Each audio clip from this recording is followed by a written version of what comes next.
Welcome to Real Estate Coaching Radio, starring award-winning real estate coaches and #1 international best-selling authors, Tim and Julie Harris. Real Estate Coaching Radio is the nation's #1 daily radio show for realtors who demand authentic, real-time coaching. Get ready for fluff-free, unfiltered, full-strength honesty about what's truly working to get you into action, helping others, and making money now in today's real estate market. Now to our hosts, Tim and Julie Harris. We're joined today by Frank Klesitz, founder of a video and email marketing company called Vyral Marketing, which he's grown from scratch to over $3 million in revenue in 7 years. He now runs the company from San Diego with over 60 employees back in his hometown of Omaha, Nebraska. And he was recently featured in the Huffington Post for his innovative, low-cost solutions for team communications.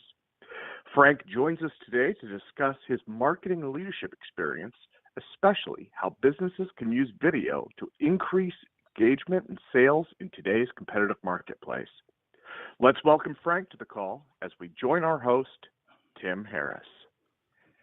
So, Frank, first of all, thanks for being my co-host. And we always like to expose our audience to people that are moving the needle in ways that have proven to work. And that's what Vyral Marketing is all about. And I've researched you. You guys asked us to have you as a guest on the podcast, and we get, I don't know, I mean, our show producer would know better than me, but probably 3 or 4 requests sometimes a day. And I chose yours because I could see that what you were doing was truly innovative. So for that and all the things you're going to share in the next half hour, thanks for being my co-host today. Thanks for having me. All right, so let's just jump in.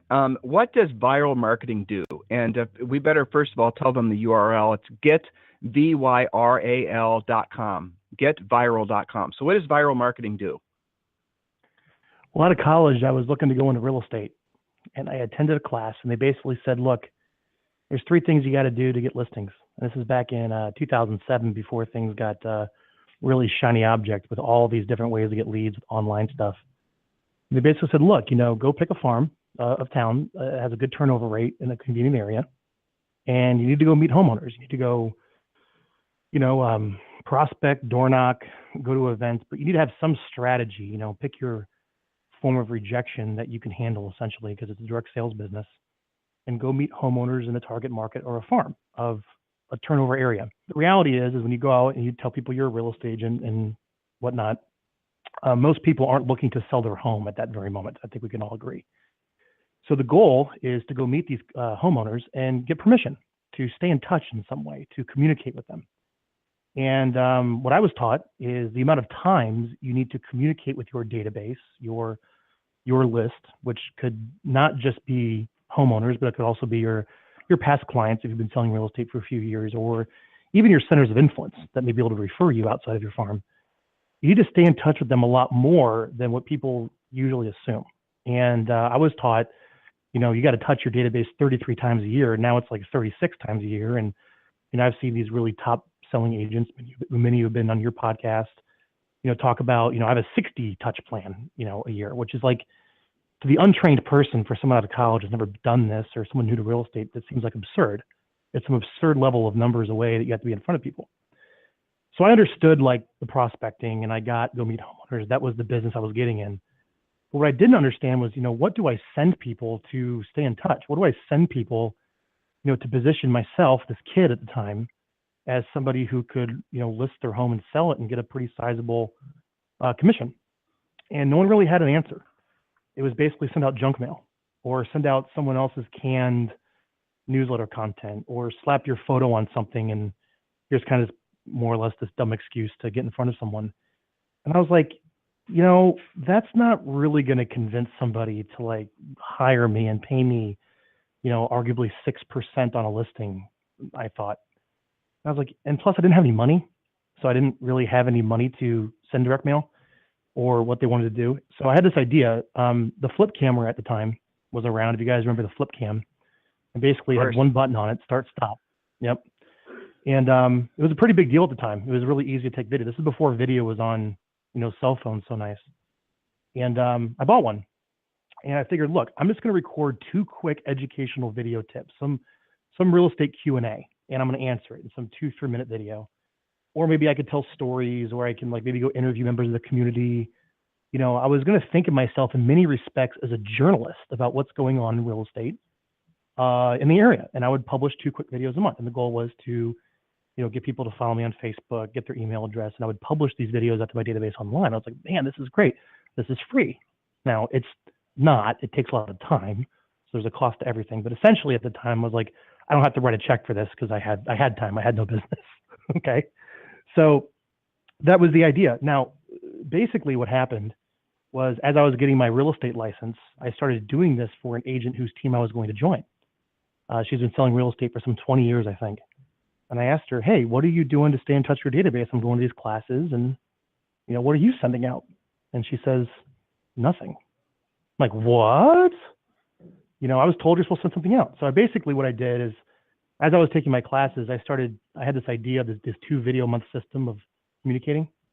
I decided to round up her whole database. Her, you know, hey, give me the emails of all your past clients. Give me all the contact information of your homeowners you're nurturing. Give me the names of all these people. And let's send them like an email, and let's start publishing. Let's start doing it. Let's start actually putting a touch plan in place. And so I just did it for her because I wanted to figure out my own system that I would do for myself as an agent. And she got like all this business. People replied back. The reason being is this is about 2007, 2008. The messaging of all the content was like, if you're distressed, if you need help, if you don't know what to do about real estate, you know, call me. Here's some tips on short sales. Here's even like strategic default. Back in the day, you had that, right? She would start publishing information. All these people would start messaging her. Now, she was a very trained outbound prospector, you know, basically being coached by a company that said, don't do any of this stuff. You need to be on the phones dialing, or I'm not smiling type of a mentality. And I come in and start doing some of this marketing for her, and people start calling her. And she's like, this is amazing. I didn't know people call you when you sell real estate. I'm like, yeah, that's what marketing's supposed to do. I don't, you know, I mean, that's what I'm taught. So basically where I am today is she started introducing me to her friends, saying, this is my marketing guy, which I really wasn't. I was just an agent on her team, just doing it for her. And people say, can you do this for me too? So this is where we are today at Vyral. We have hundreds of clients. We publish over 1,000 videos a month. And essentially what we do, once a month, a client schedules an appointment with us, and we interview them on a webcam, because it's much easier to record a video when someone interviews you, like this podcast. Someone interviews you on a webcam to create 2 short, educational, helpful, you know, the difference between helping and selling is 2 letters, 2 videos a month. And then we do all the editing, optimization, YouTube, email, posting on social media. We turn it into a video postcard. We basically take that video and just distribute it in every possible way possible online, all done for you. So we have the video editors and the writers and the content staff to do it. And we could do it all for a pretty relatively low flat monthly rate to execute. And that's our business. And I've learned a lot about the attract, not chase philosophy by publishing your way into getting the appointment, by educating people online with helpful information so people get to know, like, and trust you. So it's much easier to build a database, a herd of people, a tribe of people that will come to you to list their property, and you don't have to deal with price resistance. There's a whole bunch of benefits this we can go into, as I'm sure you know, and that's the backstory. Is it primarily focused? It sounds like it was your concept, which, I mean, there's a lot of different versions of that. I like what you're doing.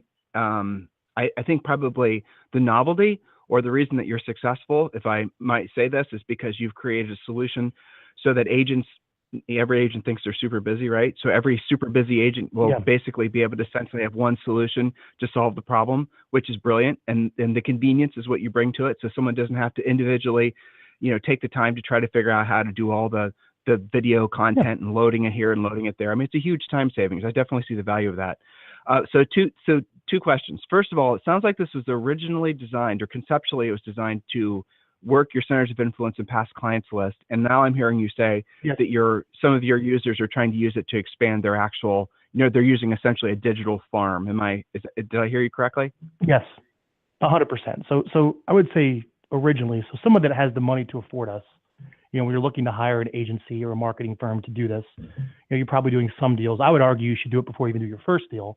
But the economic realities are you got to be making some money to spend it, usually, right? So if someone's doing some business, they probably have the center of influence in the past client list. And that's something that so many people overlook of staying in touch with for business Sure. is one of the big secrets in this industry. Is as you've been in business for a few years, you should have a sizable chunk of business coming from the people that you've met, the people you've done business with, as either as them hiring you again or referring you. And the numbers for people that focus on that is, 10% of your list. So if you have like 300 people or 500 people that they don't even have to be homeowners. It could be like friends, family, people you went to school with, church, whatever. And your past clients, 10% of the people you have a real relationship with that will answer the phone when you call, and 10% of the people who would call you their real estate agent if they were asked will give you a deal a year. On a list of 500 people, that's 50 deals, man. And a lot of people overlook that because they're chasing the next hot lead to get that business now, but they're not thinking about the wealth. But to answer your question, once you're staying in touch with your sphere and past clients, I'm sure that, you're talking to buyer leads that are getting property updates, and you say, hey, it's great to meet you. I can help you. I also publish this newsletter, let's say the San Diego Real Estate Journal, you can call it. Sure, why not? It's full of helpful information to help you make a great decision in real estate. It also helps you connect with the community. I publish it twice a month. It's a short video. What's your best email address? I would love to stay in touch. And you could run that same script when you're talking to homeowners. And whatever your cup of tea is, how you do it, whether it's calls, door knocking, events, open houses, whatever. When you meet a homeowner in a farm, usually you have a specific area you're going after. So, those with limited resources, you can't farm the whole city. It's very expensive. When you're a real estate agent, you have to attack on a narrow front to go after a specific area. You ask for their email address to stay in touch. You bring those people in the database. So basically you have this list of all this permission. Stay in touch with them. And the idea behind Vyral is you're like the high paid cardiothoracic surgeon that comes in once the patient's open and ready to do your thing. You spend 15 minutes doing your thing on the heart and you're out, which is you recording the video. And you have a whole staff of people preparing you up to that point. Does that make sense? Yeah, you can tell that video call that you're on a podcast. So a couple questions for you. First of all, this is something that listeners I think will benefit hearing. There's been a bunch of different research over the last forever that's been done on how people go about making a decision who they're going to hire to provide a service, or let's just say buy a product, right? And so for the sake of conversation, let's say the product is the services of a real estate professional. So statistically, and these numbers are not right, I'm just guessing, but this is basically how it worked out. Statistically, 50% of everyone essentially uses somebody that they personally know. So listeners, if you had to decide today, you're going to hire a roofer to fix a roof leak, the first place you're going to go is your own Rolodex of who you might know. Something like 50%. Again, the numbers I'm rounding up or down, it doesn't matter, just to make a point. And the second group, if you don't know somebody, don't have somebody in your Rolodex, the second thing that most people do is they'll go ask a trusted friend or advisor. Now, this is the traditional approach that people have used in the past, to go about making determinations who they're going to hire. So they might ask their neighbor and they might ask, that type of thing. And then statistically, only 10%, and I think the actual number, now I'm thinking back on this, the first time I read this back when I was in college, it was like maybe 14% of people are actually going to respond to an ad. So really, most people are making buying decisions based on who they personally know or a referral from a trusted friend or advisor. Now, listeners, put this in context. What we're talking about, using Harris vernacular here, is we're talking about a spoke. And the spoke is, and what Frank's doing is he's describing to you guys how to really expand your center of influence and past client spoke. And if you decide to believe what I'm telling you to be true, that essentially 90% of everyone is either using somebody that they've previously used, or they're using a service provider that's a referral from a trusted friend or advisor, what Frank is doing and his company's doing, from what I understand, is making it so that you have a higher likelihood of being either remembered as part of the first group, someone who you've provided service for in the past, and or you are a referral from a trusted friend or advisor sort. So those are the two groups that you guys should concentrate on. This is the reason, as a rule, that general marketing and advertising has such a dubious return on investment compared to drilling down to those with those two groups. And obviously, prospecting, calling, in addition to some of the digital things he's talking about, does nothing other than enhance what you're talking about. And then, other spokes you can talk about. Well, Frank and I won't talk about it today, but you listeners, that we're big advocates of definitely chasing the expireds, the for sale by owners, anybody who already has their hand in the air saying, yes, I want to buy or sell real estate. Generally speaking, those people are going to be able to do business with you quicker. So those of you who are just tuning in to us for the first time, and I know a lot of you guys, podcast gorged and you listen to a whole bunch.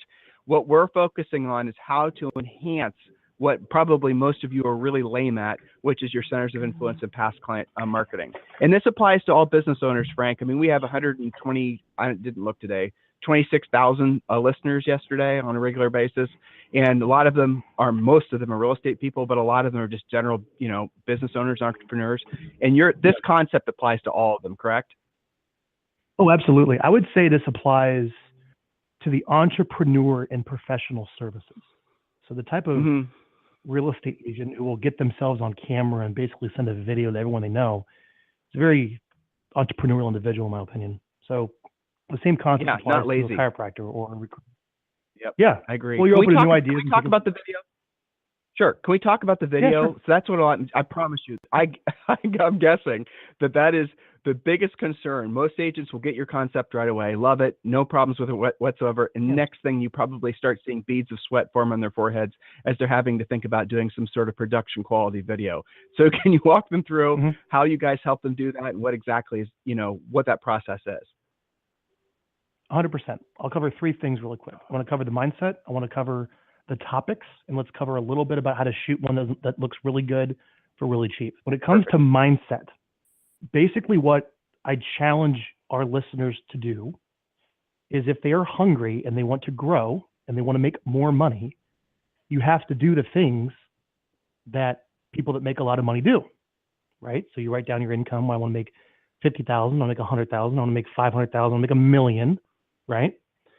And what you find is as you move up the pay grade, you have to become a better communicator. So for most people getting into real estate, they're scared to death of just picking up the phone because they never really had to communicate as like an employee on the corporate structure really with that at a high level.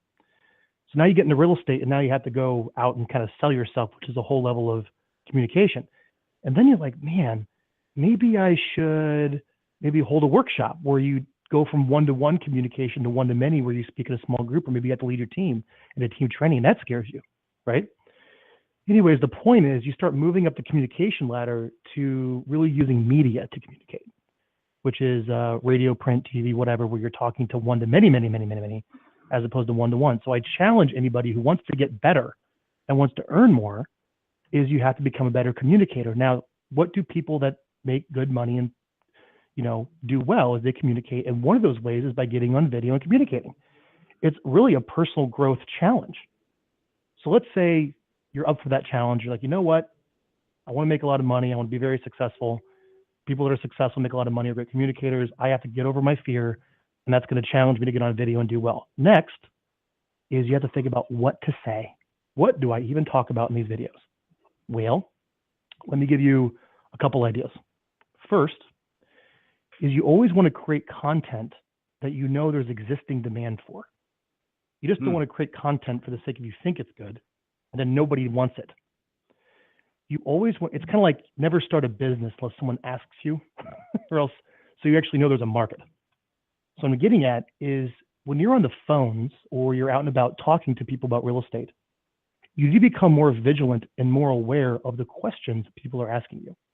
And it's going to be natural that you're not going to listen to the questions, but you have to listen to the questions. Let me give you an example of a topic. Hey everyone, this is Frank Klesitz here with my San Diego real estate blog.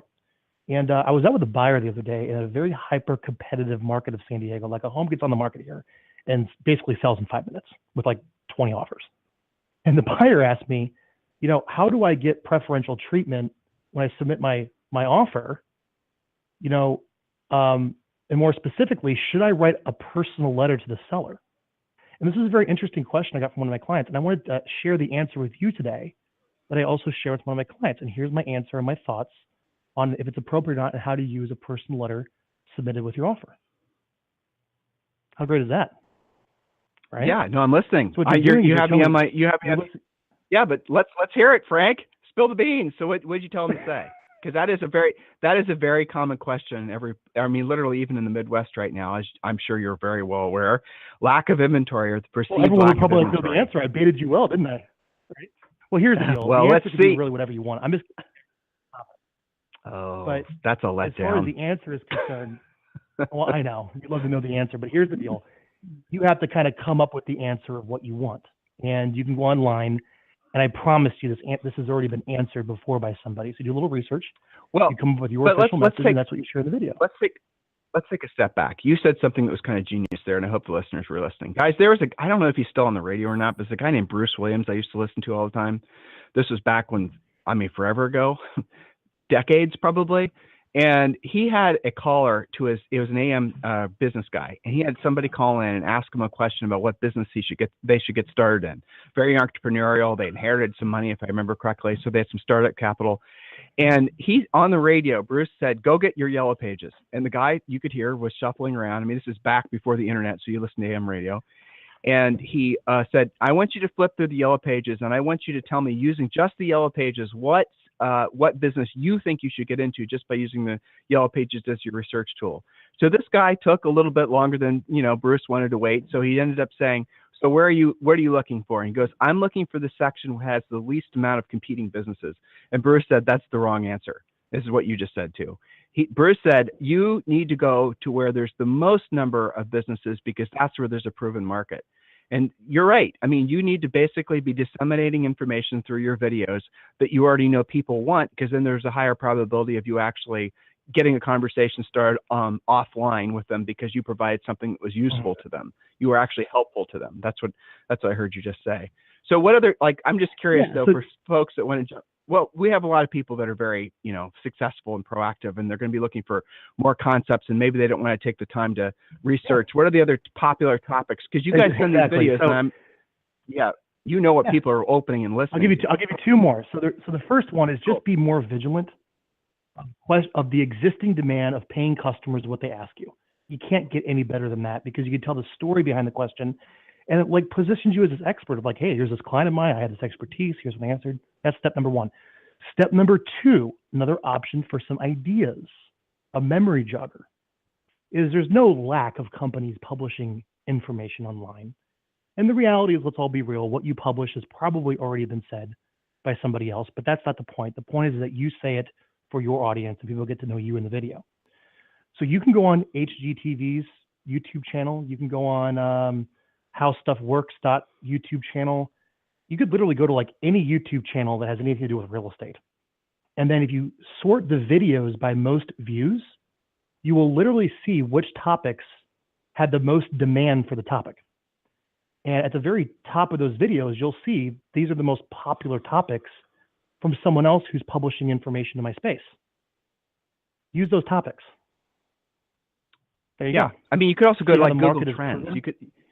You could use Google Trends to see what maybe is working on a micro level in your particular market. I learned this from Tim Ferriss when Julie and I were working on the cover of the name of our book. We basically would run pay-per-click ads to see what would get the most clicks. So we came up with Harris Rules, your step-by-step guide to, I don't even remember the subtitle now, but that's the gist of it. And we tested it to see what people would actually react to. So that's actually saving a lot of time, because I can see I think I know where you're going with this.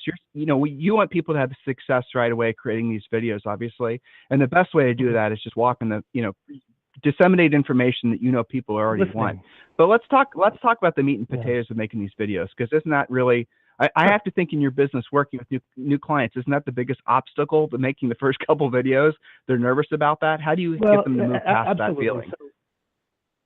So you first have to get someone to overcome the fear and the anxiety of growth to become a better communicator, which is what I want you to use on video, right?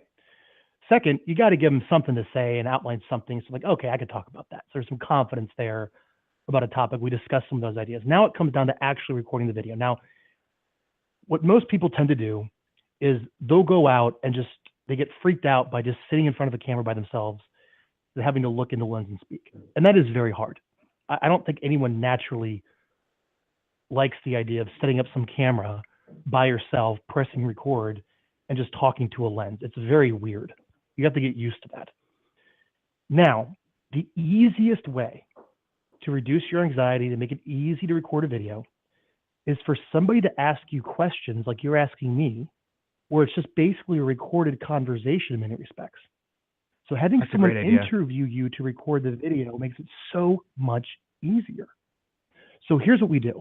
We ship our clients a webcam, specifically the Logitech C920-920 webcam. It's an incredible camera, and the technology is only getting better. I think it costs maybe $60 or $70 on Amazon. All right. If you have your lighting halfway decent, it looks gorgeous. There's nothing wrong with the webcam. You look great. So what we do is you actually fire up your recording software on your computer, and the file is recorded right to your hard drive, so it's full 1080p, lossless, beautiful video. It's not like recorded over the internet. And then what we do is we launch a screen share session so we can see you on camera. And then we coach you over the phone and ask you questions that you answer on the webcam. Does that make sense? So we can see your lighting, I love it. your It's a great direction. idea. We can see how you're positioned on camera. Yep. And we're asking you questions, and you just talk for 5, 10, 15 minutes, whatever. And we edit ourselves out, and we edit you down into a cohesive video. How easy is that? So how drilled down do you suggest agents? Because I again, thinking through in my head, you must have a lot of agents that would rather go big topic in general opposed to granular and like their individual market focus. Do you find that the nature of the content that they're presenting makes a difference in the response that they get? It does. So one of the questions we get all the time is segmentation. Should I have videos for buyers, videos for sellers? Should I have videos for this zip code and that zip code? And the marketing purist in me is like, yes, you want to have this amazing market to message match. But then you have the realist. And the realist is that you don't have the resources to segment 20 segments of your list with 20 different messages. It just ain't going to happen.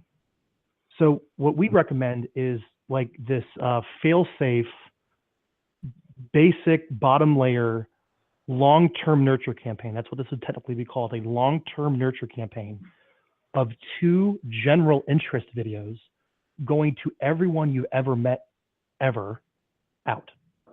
So they should be generally a little wider in scope. That's not to say you can't do something specific, but let me give you some examples. Let me tell you some of the best performing general topics to like your family, your past clients, your buyer leads, your seller leads, your current sellers, like everybody, right? It's getting this stuff, your 2 videos a month. First is just a general market update. And the way you position that is, hey, things are changing in the economy. Home prices are changing. What's going on with home prices? Click here to find out. That's the hook. That's probably one of the most popular videos. All right. The other kind of most popular video is let me tell you some stories about local businesses. When people start going out and like maybe interviewing a business owner or talking about a business and they cut to some pictures where the mission of the content's a little bit not just like here's this hard real estate content, but let me kind of be the journalist and feature other businesses and other people in the community. And let me be this let's hover storyteller. there. Let's hover there because we only have a couple minutes left. I really like what you said because now you're showing them how they can actually, one of our recurring themes is basically the highest and truest purpose of all of us on this planet are being of service to other people. And you're saying the first thing you help them do is work on their mindset. And that's our way of saying essentially, if you want ever increasing long-term success, you have to do what you don't want to do when you don't want to do it at the highest level. So, I mean, we're saying essentially the same thing.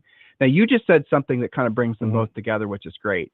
You're suggesting that they maybe go out and feature other businesses, which is obviously a home run. What other business wouldn't want to be essentially kind of an informal interview that's going to be a potential source of business for them? But you also, this is a way, listeners, you could scale this, and I'm sure Frank's customers do this, is you could also do that with local charities. You could go to the Humane Society. You could go to just different types of places that are always looking for added exposure. And you could walk around. You could do, I mean, my brain's going crazy, but you could just do maybe once a month, you do something at your local Humane Society where you do like a pet of the month or something like that. Something that's going to make it so that they see that you're not just a taker, but you're contributing and you are of service to them, because that's going to definitely vibe with, everyone's going to relate to someone who's trying to make a positive contribution to the community. You could hypothetically, listeners, if you're in a community that has, and who doesn't, have a lot of, families with kids and whatnot, you could start having something that's going to be related to the local school system, or maybe interviewing, a teacher of the week, things like that. I'm sure, Frank, you also want them to maybe bring in people that they're featuring on these videos that might be good contributors to maybe sharing that interview with their list as well, thus expanding their reach, because like you are going to share this podcast with your subscribers, same concept. Oh, absolutely. That's where co-marketing comes in and meeting other business owners. Let me give the audience real quick one third one. Tell the stories about homes that didn't sell and how you sold them. Great topic. Hey, this home sat on the market for a year. We did this little thing and sold it, and watch this video to turn out how it happened. Something like that. Like a little case study. I love it. Of how you got a result for somebody. Yep.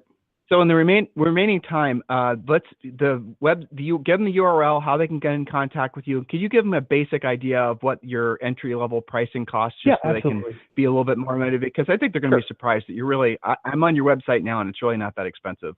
No, we're a professional service, so you are hiring people. It is a staff hire. We are not software. It's not digital. Okay? We're yeah. people. No, Right. It's all humans. You're hiring us to execute the marketing. So our fee is $2,000 one time to build what you need, and then only $550 a month. And that includes the email credits, includes everything to get the industry's best, in my opinion, database touch plan that really brings more value and videos where people get to spend time with you. And we also offer a 30-day money-back guarantee. So if you're concerned about maybe how you look on camera, or you have some anxiety, this is for you. Work with us. Make it easy. If you don't like it, we'll give all your money back. All right. So you can go to getvyral.com. Go ahead. We've had the video thing is something that comes up a lot, and listeners, I know from having talked with agents about this, and Frank, you obviously talk to agents about video more than I do. But they're all that's the first thought is, what am I going to look like on camera? Guys, there's so many ways you can make it easier on yourself. The interview thing that he just mentioned was a great one. You could do a video of you driving around in your car. You could just do all kinds of things to make it so that you don't necessarily have to act like you're the reporter reporting the news. You can make it more informal. And I'll go as far as to suggest that maybe those types of videos where you're out and about in the community, where you're in the same area that they were just at yesterday, maybe walking past the same restaurant or whatever, that's going to have more of an impact than you at your desk. I'm guessing that's probably true. Is that true, Frank, or am I wrong? Yes, over time, yes, but you have to build your way up to that skill. That would be like saying you're running a sales team of agents working for you or something more. But yeah, you have to work your way up. I totally get it. Yep, that makes sense. You're right, because that being more informal at the same time disseminating really good information, that is a skill set that does take time. It's not you have to use the camera out and about in different lighting situations, and stuff like that too. Got it. All right. So listen, listeners, there you go. We're trying to bring ideas to you that will help enhance what you're doing as far as, in this particular case, servicing your centers of influence and past clients. If you're longtime listeners from this show, you know that I have never come across a top producing agent. Matter of fact, I'll go as far as to say I've never come across top producing any type of person that provides a service to anybody. It could be a doctor, it could be a chiropractor, anybody who doesn't, who is successful and whose largest source of business isn't from this source of centers of influence and past clients. Now, a lot of you getting into the business, you don't have one, or at least it's not much beyond basically your neighbors and the people you might know in the community. Well, that's a good place to get started. You could start, maybe the initial list members are not that solid because they're not past clients. Maybe they're just past neighbors or people you know from church or whatnot. Or maybe they're just people you met at an open house. The idea is that you just start, and you start building the reputation for somebody that provides good, reliable, trustworthy content. And I mean, I 100% agree. I wrote this question down. I forgot to ask. How many different places do you disseminate the information? So once the video is done, where do these go? Like how many different, obviously Facebook and things like that. Let's go through the process. Yeah. So real quick. So video is edited. It goes up on YouTube, search optimized. It goes on your blog, on your website with an article written for it. Then it gets emailed to your list as kind of this nice video emailed call to actions. It gets uploaded natively to Facebook on your business page. So the video is on Facebook, and we recommend you share it on your personal. Then it goes up on LinkedIn. LinkedIn takes videos now. I believe we're doing Instagram. I'm pretty sure we are. We just started that because we had to get Kindle Fires for everybody, because you can only update Instagram with a mobile device, not a computer. It also goes on iTunes. You'd be surprised. You can actually have a podcast where it's video as opposed to audio. And all of our clients have podcasts, but it's videos as opposed to audio. I also recommend, in addition to that, Direct mail still works, and you could basically Definitely. take that in a 8.5 by mailer or a video postcard, and we actually create that artwork for you to mail out to your list. Okay. Well, we're a little bit over time, and I actually have to get to another podcast. So, Frank, listen, I really appreciate your time today, and I think it's a great idea and a great service. Obviously, you're very successful, so what you're doing works. I like how you're taking taking something that is everybody wants. Everybody wants to be provided with useful, powerful information. And I also like the fact that you're helping these agents move past their natural apprehension to really step beyond their comfort zone. And I 100% agree with you. All the canned email campaigns and follow-up campaigns and drip campaigns and canned newsletters and all this stuff, listeners, you got to remember, you're not the only one. Probably every single person probably is in 2 or 3 different agent centers of influence and past clients lists. And so if you really want to stand out beyond what everyone else is doing, you're going to have to be clever. You're going to have to work harder. You're going to have to work smarter, and you're going to have to provide something to folks that they're actually going to want to listen to, read, something they're going to want to pay attention to. And that way you stay in those first 2 groups where, you will get the referral or you'll get the direct call. So Frank, listen, I appreciate the contribution you're making to the industry, and very clever business idea. I love it. I love the simplicity of it. It's very elegant, which I always like businesses like that. And so Frank, thank you very much for being my co-host today. And listeners, if you want to get hold of Frank, the URL, the website is, Frank? Get Vyral, VYRAL.com. Very good. Frank, thank you for being my co-host. Listeners, we'll talk to you on the show tomorrow. Thanks, Tim. See ya. This program has been a presentation by Tim and Julie Harris, Real Estate Coaching. For more information on our real estate coaching and training programs, visit our website at timandjulieharris.com. Remember to tune in weekdays at noon for upcoming shows, and until next time, thank you for listening to Real Estate Coaching Radio with Tim and Julie Harris.